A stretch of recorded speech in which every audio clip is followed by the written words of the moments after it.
Alan, thank you so much for being here. It's great to see you again. Good to see you again too, Sage. Great to be Yeah. here. Yeah, so we spoke a little over a year ago, and you were really in a time of wondering what's next. How Upheaval.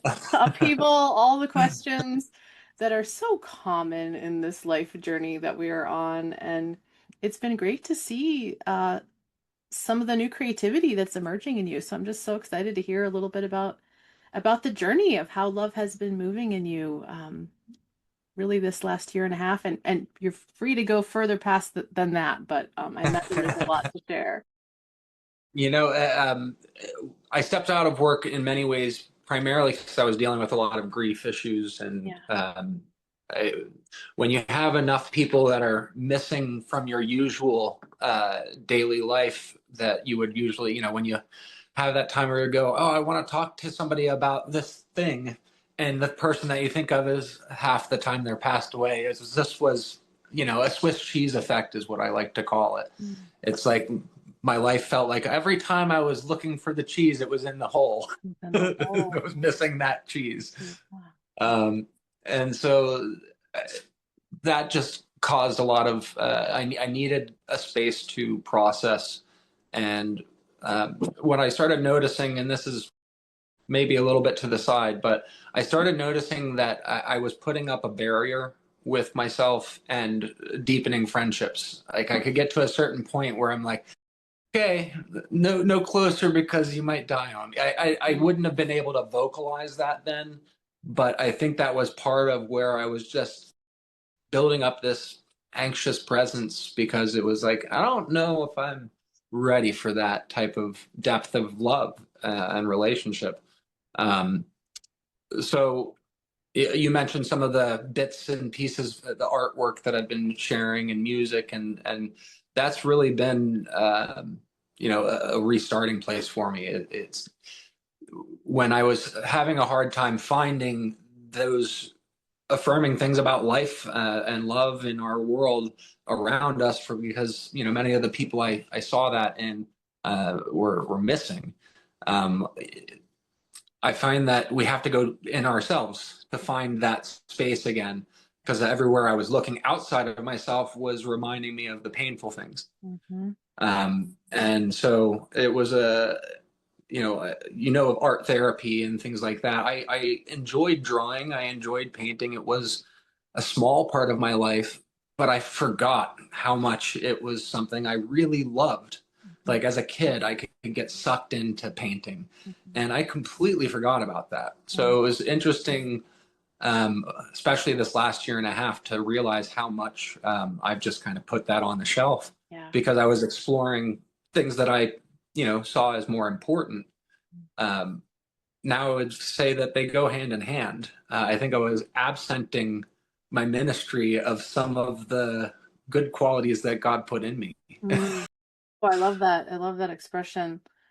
Well, and I love the Swiss cheese model because I've also heard that spoken of with grief, that what happens when someone dies is exactly there's a hole, there's a space Yeah. where that person was and all that energy. And it's deeply painful, and it's kind of it's awakening you to the space that we're all going to leave one day. The fact of death is such a ultimate reality. Nobody's going to question whether or not that's going to happen one day, and yet it is a reality that our brains don't like to think about. So there's Yeah.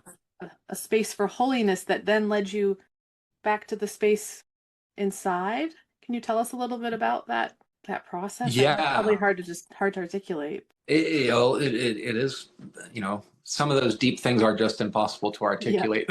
yeah, yeah. um, I guess when I could notice after hours that I wasn't paying attention to the challenges or the upset in life, Mhm. that I could be painting and then I'd look back and go, oh, how did 3 hours just pass? Mhm. And I wasn't upset. I was actually just in a zone, enjoying the beauty Mhm. that is there. Um, and I think that there's something nice about when you're trying to, especially when you don't really know what you're doing. I'm not a trained artist. I just kind of start putting paint on paper, and eventually it hopefully becomes something. Mhm. Um, Mhm. But when it becomes something that I can look at and go, wow, that's beautiful. There's something that then I think connects me to my understanding of God creating things. And that little bit of feeling proud, I guess, of this thing that I made, which obviously isn't just me. It reminds me of the Lord must have some sense of pride in his creation. Mm. And thinking of that part of I'm just, this piece of paper, and what I'm drawing on it is very similar to what the Lord is doing with this human life. And so just thinking about that process of how much it takes time to kind of layer things on, and sometimes there are things that I don't think are very pretty, and I have to paint over it or try to, change it. But thinking about that process with the Lord in my own life, I think that connection is really what um, turn things back. Mm-hmm. Mm-hmm. If there's any other way to put it, I'm not quite sure. I was definitely leaning towards more isolation and escapism.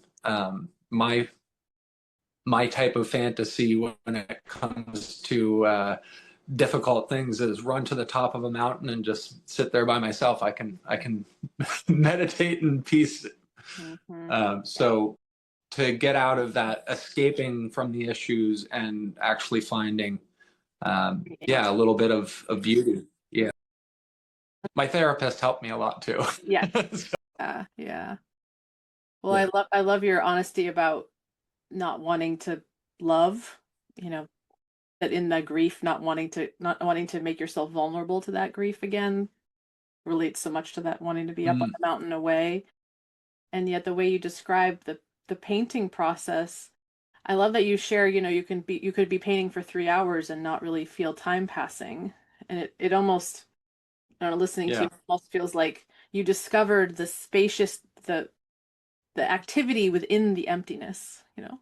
Yeah, you know what I'm saying? Like that, because Mm, I don't know, I always think about when my mind is quiet, my my ego starts to get kind of anxious, like, what? We got to be thinking about something. We got to be solving a problem. But that actually creativity so often occurs yeah.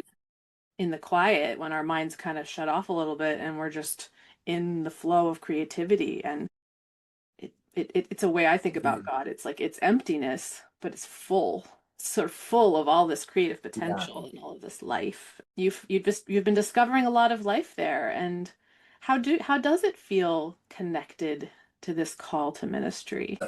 It's re-inspired me, Yeah, honestly. yeah.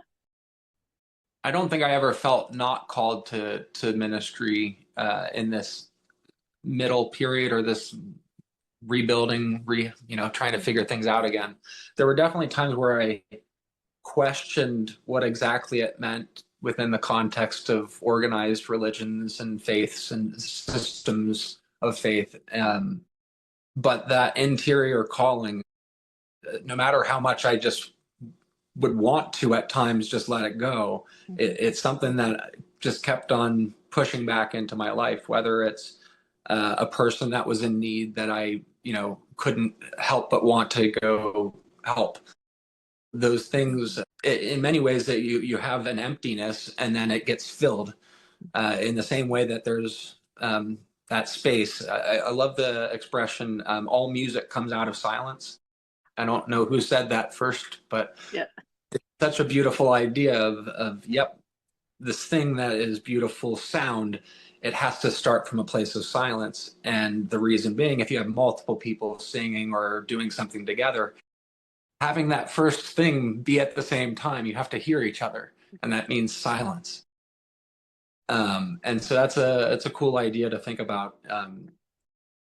When I think of my ministry life, and what working within a congregation was to me, there was a built space where I could enter in and try to care for people in the ways I best knew. It was already there. When I stepped out of that space, it was, how do I then fulfill this part that's still there and I can't stop it? Mhm. I can't stop this desire to try to follow what the Lord put in me to minister to people. And so that, I think, led me into how much I got obsessed with the Labyrinth, which was an unexpected part of my journey. I didn't know really much about a labyrinth before dealing with these mental health challenges. And who's now the guy that's now my business partner, Dylan Odner in Golden Thread Labyrinths, which is a company we started about, I guess it's about 14 months ago now. It's slowly becoming a nonprofit slash passion project. We're obsessed with labyrinths and designing them. And when I first walked a labyrinth, it was an unexpected experience of what just happened. All of a sudden, I don't feel the same way that I felt before. I felt less anxious. I felt more peaceful, and I didn't know why. It was just something in it. And when I asked Dylan about it afterwards, because he was sharing the labyrinth in kind of a focus group with audio meditations, and he was explaining, oh, there's this thing called cognitive dissonance. And the way that a labyrinth is designed is that it's the cognitive dissonance that happens there creates a liminal space. And this goes back to that open space idea, a liminal space where you then have a different type of thinking. We just, the way I kind of think of it is we often have our racing thoughts that are trying to deal with our day-to-day problem. That's kind of like our RAM on the computer, that is the operating memory.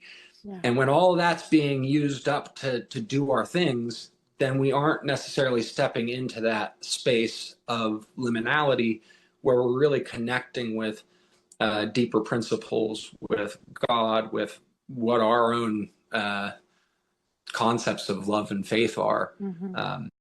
To step into that and have a space where that's the point of it, is to reconnect to that part of me and step out of all of the day-to-day operations that I can get obsessed with. It leads me to a question or an observation, and I think that's what a cathedral is trying to do, right? A church is, in some ways, it's inviting you into a different kind of space that calls you to a different kind of attitude or action. So I can certainly see how churches, congregations, church buildings are trying to do the same thing on some level. What do you think the pros and cons are of those two different models of coming into center? What does the labyrinth bring that maybe the congregation doesn't bring in the same? Yeah. The labyrinth has a simplicity to it that I don't know. In some ways, I think it makes it almost incorruptible, if that makes sense. It's very hard to abuse somebody with the labyrinth because it's just a path. They're free to walk it as they choose, and it is also very, I mean, I guess it is quite different from a congregation in that it's, I mean, typically only one person, like you can have multiple people could be walking it, but everybody's in their own place. I mean, I love that imagery of the labyrinth, that we're all walking it, but we're all walking it at our own pace in our own way. There is a lot of freedom in that model versus a worship service is a little more contained, or there's a leader and there's followers, whereas the labyrinth really brings out that part of the spiritual path, which is like, this is you and God. And others are in it with you too, but yeah. And I wonder if it would be useful just to kind of give a little definition of a labyrinth. Yeah, please do. Because a labyrinth is different than a maze, even though often they're described as synonymous entities. A maze has wrong turns, it has dead ends, it has trapdoors, and sometimes you have to find a key over here to unlock. Dragons are usually hiding in corners sometimes. Yeah. And so the idea of a maze is that you're using your rational mind and your own wit to discover and figure something out, and you're finding the center, and awesome, how cool am I? I'm so smart, I can figure this thing out.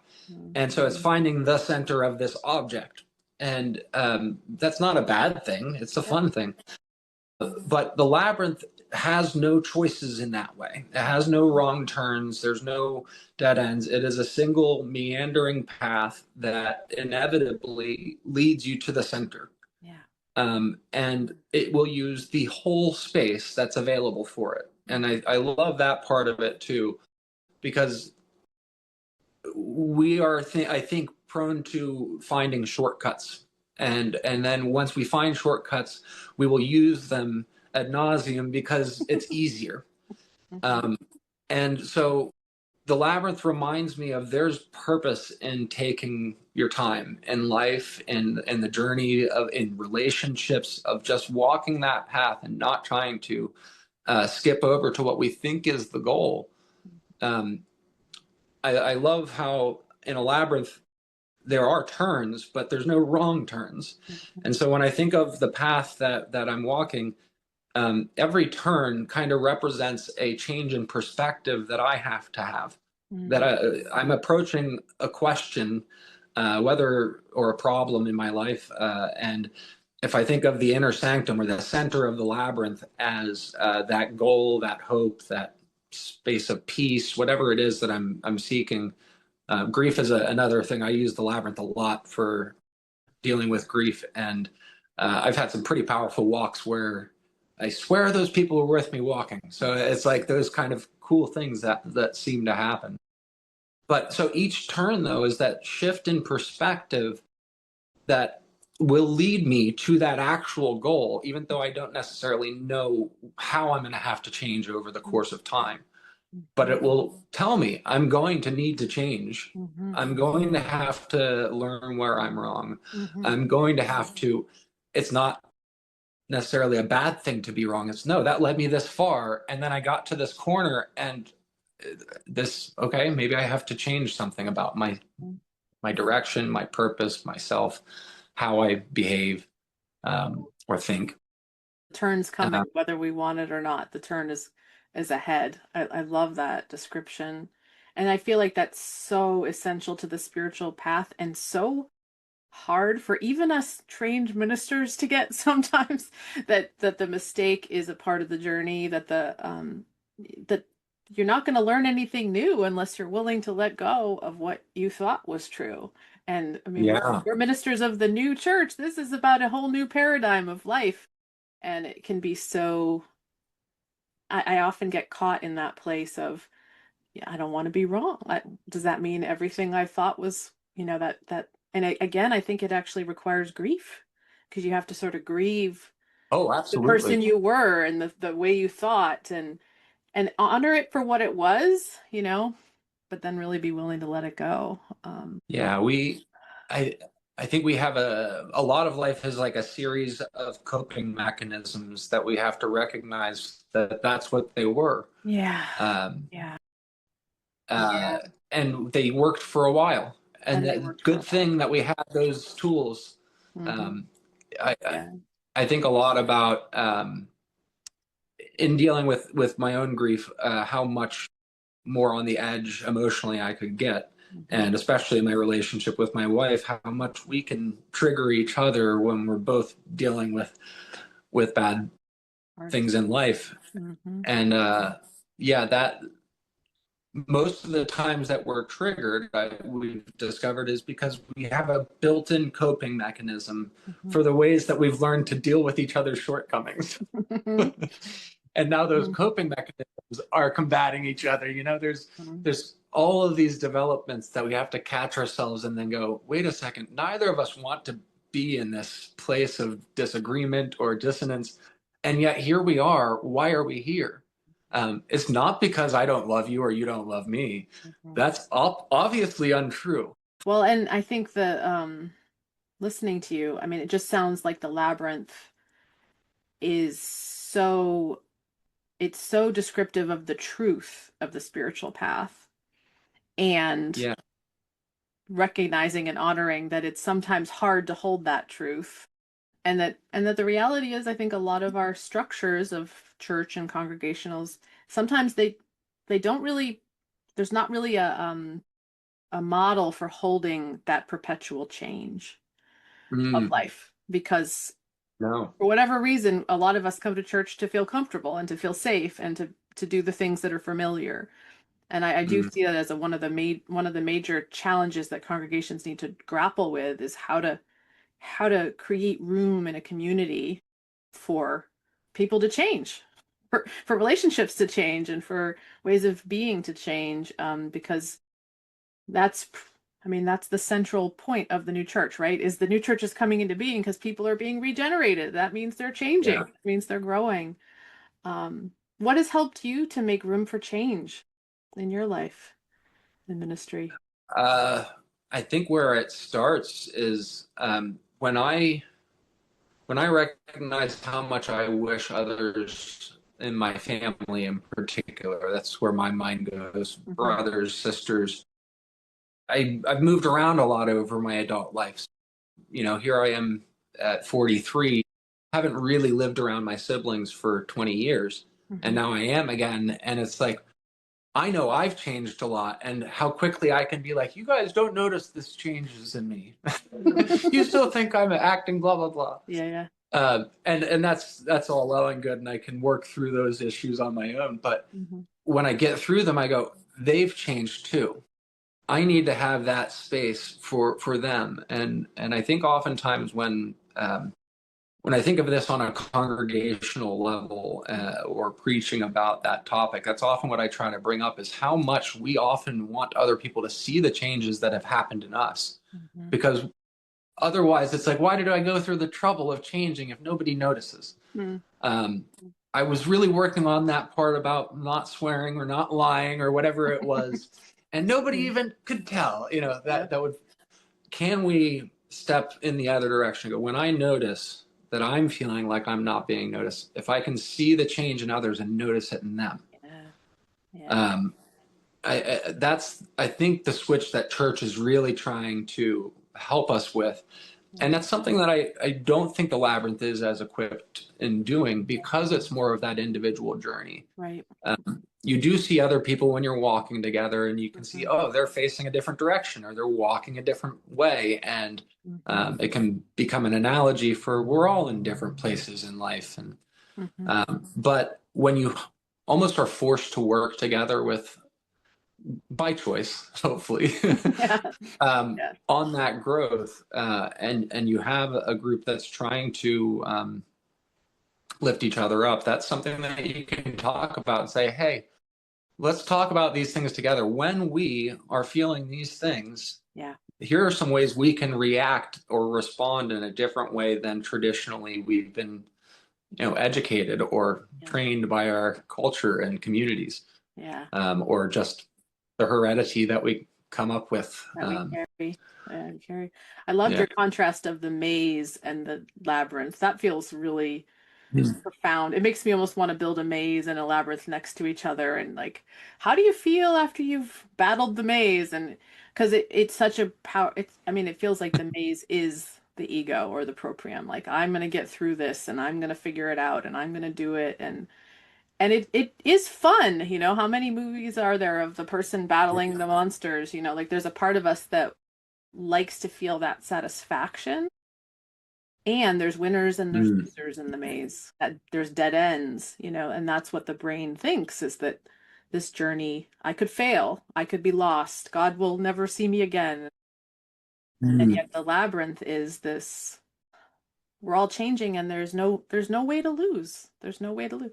We could slow down. We could not want to make that turn and we could maybe hang out for a little while. But we can't fail at it. And it is one of my critiques sometimes about the Swedenborgian church specifically is we have so much information about the spiritual path from Swedenborg. We have so much Yeah. knowledge about how it's going to go that I think sometimes we can kind of fall into maze mode of like, well, if I do this, then I'll get here. And if I That's read a this great way book, of putting it. and that's a That's, trap. it Yeah. is. And I think it's because if we've been through a part of the maze, Hmm. the labyrinth that we thought is a maze, Hmm. Right. and we think somebody else is then going through that part. That's when we go, here's how you get through it. Right. And here's the steps. And if Yep. somebody does it differently, it's like, no, you're doing it We get wrong. irritated, right? On a church level, I think that's, yeah, over centuries of building doctrine together Yeah. by our best understanding. And yep, we're trying to keep going back to the word, but every generation has very different understandings about life and teachings and Yeah. how to apply them. And so, yeah, we can get very stuck in trying to push what worked for us or worked in the past, or maybe it didn't. It just seemed true. The writings talk a lot about appearings of truth or appearances of truth. Yeah. And I think that's a great way to put the maze. The maze is the way life appears. It seems like it's got dead ends and it's got wrong turns and dangers and that we can't handle. But it is, the true appearance is actually a labyrinth. It's still this path. Yeah, that comparison is really useful. It feels like this, but it's really like that. Yeah. um, And that's that question of can you skip over the maze stage, or do we have to just sort of feel like it's a maze for a little while? I think that's a question I hold sometimes, because I'm grateful to my ancestors. I'm grateful to all the people who've sought to cultivate what the new church is and created forms of worship, right? If there wasn't I loved how you shared at the beginning, a church it's a place, it's a space I enter in and get to offer my ministry. How awesome is it for there to be such places? yeah, And it was scary when there wasn't a place. It's scary when you don't have that place. We yeah, need those places. So there's nothing wrong with them. It's just when we begin to maybe mistake. It's not about the structure of the place, but it's actually the space inside and the fact that we're here together. But then that question of how do we draw people together? the yeah the Are you environment drawing people together as in this new work that you're doing? Are you finding that sense of in various connection? different ways. Yeah. So my work life is kind of all over the place right now. Okay. So the Labyrinth, Golden Thread Labyrinth as a company slash passion project. Dylan and I are both trying to figure out how do we make this like a forever passion project. Right. Mm-hmm. Uh, for me, we were trying to make it into a more legit business for a little while. Both of Yeah. us were, and I think over time, I don't mind the idea of it being a business. It's Mm-hmm. not to be wrong. But the more I worked with the Labyrinth as a tool for ministry, the more it felt like the Lord's word to me, Yeah. uh, where it's like, I can't sell this. Mm-hmm. I don't want to sell it. Of course, I need to get paid so I can live my life too. Mm-hmm. But there was just this sacred sphere around what I was using to minister to people. Mm-hmm. And what I found about the Labyrinth that was amazing was the it's like the lowest common denominator of spiritual practices for me. Mm-hmm. I can speak to anybody about this thing, Yeah. and it's not going to be offensive. It's going to encourage some type of interior introspection. Um, it's going to encourage community. It's going to, I love thinking about the Labyrinth as on the simplest level, it's a circle. And a circle, when you draw it on the ground and you're thinking about it as a teaching tool for your community, why would we have this labyrinth in the first place? Why did it ever come to existence? Think about a group of people that's getting too big where their families are starting to argue. And you maybe have an elder come along and draw this big circle out Mm-hmm. and says, hey, everybody, let's move inside of this circle. Mm-hmm. We're all a part of this thing. Everybody that's inside of here. And then imagine maybe they draw another circle in the middle and have that open. And we're all somewhere here on the outside of the circle, but we're not fully into what we're hoping to become. And Mm-hmm. so the labyrinth becomes this journey where it's all of us. That's the outer, circuit. This is everybody in the universe that exists. We're a part of this thing called humanity. And we all have a journey to get to where we're going. It's similar. This path looks the same on the outside. And yet, when you walk it, it's going to be your walk. When I walk it, it's going to be my walk. Mm-hmm. I can't tell you what you're going to think about, what you're going to experience. Mm-hmm. And, there's no way for me to really communicate everything that's inside of my experience to you either. Right. Right. So it is this universal and unique thing at the same time. Yeah.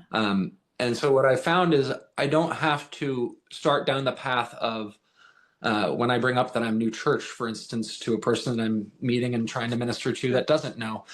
There's always the doctrinal questions that will automatically come up. It doesn't matter what faith you are. If I was Baptist, people would be like, oh, well, I've heard the Baptists believe this. If I Mm-hmm. was Hindu, oh, don't you believe in this? Mm-hmm. People have assumptions about belief systems. And then they also kind of will, and this is me too, I'll always assume my faith is probably a little bit more true than just about anybody else's faith.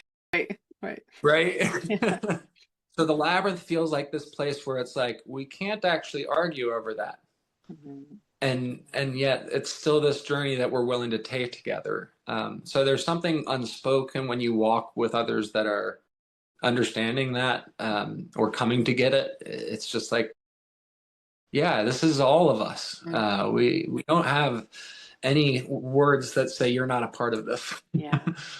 And I think that's such an important starting point that churches do have a hard time with. We have these buildings and these spaces that are intended to help people on their spiritual path, and often there's this, but you got to be here before we'll start working with you feeling. I don't think that's intentional all the time, but it is something that I've come across a lot where doctrine agreement seems to get in the way of process and mercy and uplifting each other. I liked how you said that you can't argue over Labyrinth, and I think that's something I hold in the ministry I'm doing is I can't argue with you about your story. Like your story is your story, and your description of faith is your description of faith. And I love being in spaces where multiple people are sharing their experience because it's integrous. There's no argument even being invited because we're not talking in the theoreticals about ideas that we should ascribe to. We're really just speaking from our unique experience, our labyrinth walk. And I certainly imagine, I like to think a lot about the Holy City and everybody's wandering in the Holy City. And it's like, what are we doing together there? Well, we're probably not arguing. Something more interesting than that. The audio meditation that I listened to on my first Labyrinth walk that Dylan Oatner had created was a meditation on the descent of the Holy City. And it was really powerful. It's cool. I could see the Labyrinth as a beautiful way to reflect on being in the city. Yeah, I certainly don't want to argue anymore. I'm tired of arguing. I'm much more interested in hearing and honoring and mirroring. You mentioned that about congregational life, that there is something beautiful when we can be together and share our experience. And also, oh yeah, maybe you're coming up against a big turn. Don't worry, it's not a failing. There are so many ways we can encourage each other that aren't telling each other what to do. I wonder in this work that this is what I was going to share in describing your returning to your art, and recognizing that you kind of set that aside because ministry was sort of different than that you're bringing that art back in. It just feels like you're being so much more whole in your own spiritual walk. I mean, who knows how the Lord is going to call you forward now that all your faculties are on board. And maybe there are more coming, but the Lord's pretty amazing. I am so excited, honestly. I wasn't sure how to incorporate it without feeling like it was. I don't know exactly what it was like in the church that you were growing up in, but for our groups, it was very much if you had musicians and stuff like that, they aren't up on the front, like on the stage. That's not the way our style is. It's more hide in the back. You don't want to see them. You want to hear their voices, and there's no ego to it. You want to hide that ego, and it's like. So there was a part of me that even though I absolutely love singing and know that people enjoy my voice, or I absolutely love drawing and painting, and some people do seem to like my art, there was this part of me that was going, I don't want that egotistical side or that seemingly ego side of me to be what's shown in my ministry. Mm-hmm. What I was totally ignorant of is how much that actually feeds my my ability to minister. And I was in some ways I was substituting um, less passionate loves. Mm-hmm. Mm-hmm. um, yeah, I can certainly see it in your eyes just from the last conversation. You seem very lit up and very energized and playful. I mean, and I mean, what kind of minister is going to be more fun to be around? The one that's like really into what they're doing and really excited, or the one that's kind of, yeah, it's sort of those dispassionate loves. And I think probably most people on the planet fall into that, right? Because I mean, not it's not just ministry. There's so many jobs we have to take on just to kind of get through the day or to do what we think is respectable or will get us money or so many different worldly motivations that are almost unavoidable in 2025. And yeah, it does feel like the vision of the new church is one in which it's heaven on earth, right? We're giving, and whatever we have to give is being received, and what we need is being given. I mean, it really is a radically different view of what life can be. And it feels like it hmm starts with honor the gifts you've been given, honor the passions that you have on board, and that that's not about ego. And in many ways, ego is probably what motivates us to settle for those less less higher loves, right? Because we think that's what society wants from us, yeah, versus really trusting what's in our heart. yeah, and helping other people become comfortable with what's in their hearts and expressing it. So one of my newer jobs that just started this week is I'm teaching sixth grade the Book Okay, of Kings. So neat. it's today was my first day of actually teaching. I was doing the observation of the teacher that's stepping out Uh-huh. for the first couple of days this week. Um, I bring that up as what I try to do in a classroom is to have a prepared environment where we're practicing heaven together. Mm, And that's the same concept I like to bring into a congregation as well, going back to that mirroring for each other. There's an ability when we just say we're practicing heaven rather than this church is right and we know the truths hmm and we'll tell you what's right. This practicing heaven thing says we're going to make mistakes, we're going to try ideas that we aren't quite sure about, and we're going to practice together. And when we make mistakes, let's go, oh, let's try it this way instead. It's a different mentality. So I think in the classroom, what I find is you prepare an environment so that kids can start practicing the behaviors that you're hopefully bringing out in the materials. So in the Book of Kings, there's lots of things that you could talk about. Um, but I'm really following the prophets and the interaction between the prophets and the kings. And so there's an interaction between the kids and me that I play with that will hopefully mirror that. hmm So one of the things that I haven't done this, I'll go in on Tuesday next week, and I'm gonna use some acting. I wanted to make sure that they knew I wasn't who I'm gonna show myself to be on Tuesday hmm before I act like a complete jerk. So I'm gonna go in and talk about how Mr. Osplund, you guys can maybe imagine him like King Solomon. hmm And when I come in, and there's a story where he talks, Rehoboam, who takes over, hmm has the opportunity to either be nicer to the people or they ask him, can you be kinder, take down our workload a little. hmm And so he goes and asks for advice from the elders, and they say, yes, let's be kind. And then the people who were his age were much more like, no, you need to really make sure that they Uh-huh. know what's your king. Boss. hmm And so what he comes up with is that my pinky will be as large as my father's waist was. And so, anyways, I'm going to go in and do a little acting, hmm but preparing that environment for them to then practice. hmm What is it like when I've got this threatening authority? And we'll then break it down and talk about it. I'm not actually going to be a mean guy. Right. Right. But let's talk about, Yeah. you're going to confront those things. You're going to confront people who are going to push you and tell you that you have to, or else. How are we going to respond to that? Mm. So I really love the idea of a prepared environment, a space that you can practice the principles. The Labyrinth does that on its own. Yeah. I think the church has to make a concerted effort to Yeah. really get good at practicing. I love that practicing. I'd love to see your 10 principles of practicing heaven, or what you're going to bring to the. I have a sixth grader at home, so I wish he was. Nice. I wish he was in your class, because it's such a sensitive age. That's the age of really starting to want to please others and put on your ego is really stepping up. And I love the way you're Absolutely.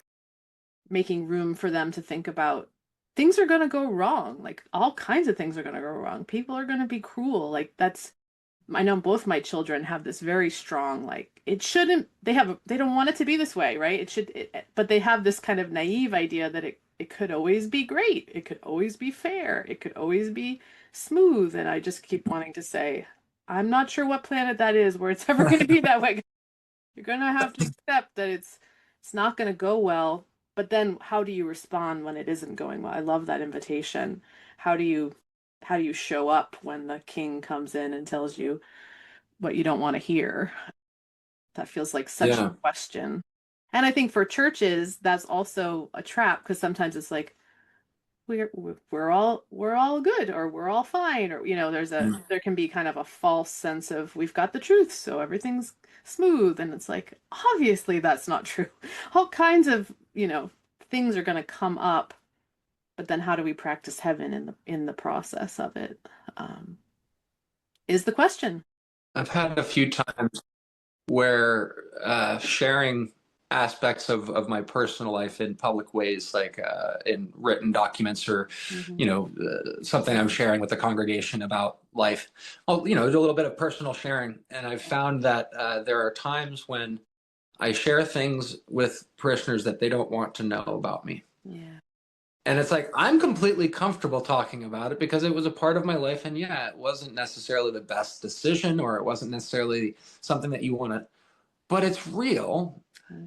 And it's a funny thing to wonder about, how much am I supposed to put on that appearance so that people who might be in a state of faith where they need to have that person to look up to, okay. I think that somewhat we do that for children.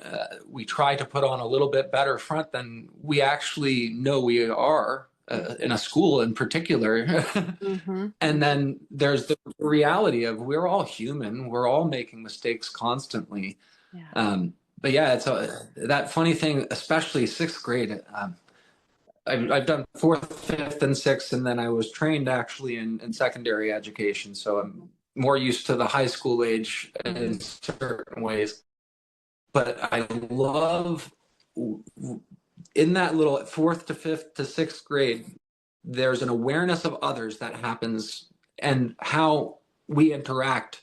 There's a self-consciousness. There's all of those things happening at once. Mm-hmm. And yeah, such a special time to get in there and just be a peaceful presence for that development to happen. Yeah. Because that freedom for them to explore how they want to react is vital. Yeah. And so often in schools and churches, that exploration is squelched before they get to learn whether that's them or not. Mm-hmm. Whether it's a good or bad behavior, it doesn't matter in this context. But in Montessori education, there's a whole thing about when to start correcting or not correcting people along the way. So if a child is learning to spell or write, in Montessori curriculum, you do not correct spelling. You don't flip letters back. You let them do their thing in their freedom.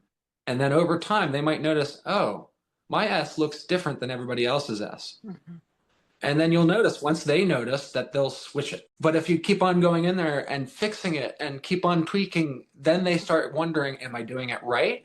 Instead of investing themselves in learning about it. Yeah. And that thought of, am I doing it right? I see, especially when you get into that early teenage years becomes an anxiety, a fear of getting in trouble and Mhm. getting caught. And then it turns into hiding things and lying. And Mhm. so I All think there's a beautiful thing right in that sixth grade range where it's like freedom is really, really powerful for them to express and not be stomped on. yeah. Yeah. Can we do it gently? Go, is that really how you want to behave? Oh, I love that. I mean, it seems, and on some level, the sixth graders, they need to learn that life is a labyrinth, right? They need to learn Yeah. they're right in the midst of it, and to not fear losing the path, that there's not a perfect way for this all to go. Wow. Well, I love all the things you're doing, Alan. It feels like you're just fireworks are going off in your heart and your mind. Is there anything else that's stirring that you want to share before we close our time today? I'll just say I am working my way back into more full-time ministry. I Yeah. won't have a congregation necessarily in the same sense. I'll be doing bits and pieces, sixth grade teaching being one of them. Mm-hmm. Um, Mm-hmm. and the other piece I can speak a little bit now is I'll be preaching at New Church Live a bit and running some Lovely. online small group types of things. And Nice. but yeah, the other bits are hopefully coming together. Yeah. And then yeah, and then the Labyrinth stuff. That's actually been a really exciting project. I've got we just finished building one at a place called the Abington Arts Center, and that'll be a permanent installation at their sculpture garden. So that's really fun to have one under our belt where it's like Yeah. a real rock labyrinth. And I'm pitching one out at Tyler Park. It's a state park, and that one will be more of a youth education, outdoor Mm-hmm. education space. So it'll have terraced walls for Mm-hmm. kids to sit on, and then a big labyrinth in the front. And it's in honor of a ranger that passed away about a year ago. He had an accident on a kayak, and so they're putting this in as a memorial. But he loved trees, and so I've created this tree-shaped labyrinth. And he loved teaching kids about woodland critters, and Mm-hmm. so there's a fun to almost every aspect of my life right now, and I don't know what the Lord's going to do with all of it. And that is why I think I'm bubbling. It's like Yeah. I've learned that bit of creative spirit.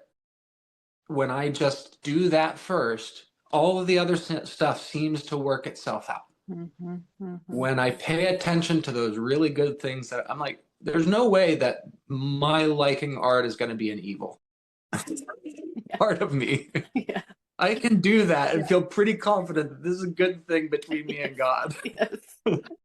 Yes. Yes. So the more I expand those things, I think I just get excited because I don't need to organize the rest as much. I think that the pieces will come together, Yeah. and I can trust that.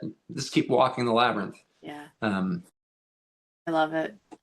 I don't know that this is a quote from Swedenborg. I feel like this was what I heard someone who was a part of the new church say is, as we live into the new church forms around us. That there's a mhm. which I think is, I deeply believe is true. You know, the new church is descending, it's coming into humans, and as we sort of say yes to our own journey, you know, the people who need us will find us, and the work we need to do will. And Yeah. it's a little unnerving at first because you don't have that room with the people in it, and you know that they're the ones to serve. But I do think it will bear so much fruit and is so needed at this time. So thank you for all of your efforts, and I'm excited to see how they may all wind together as we go along the path. So, thanks for the conversation, Alan. Yeah.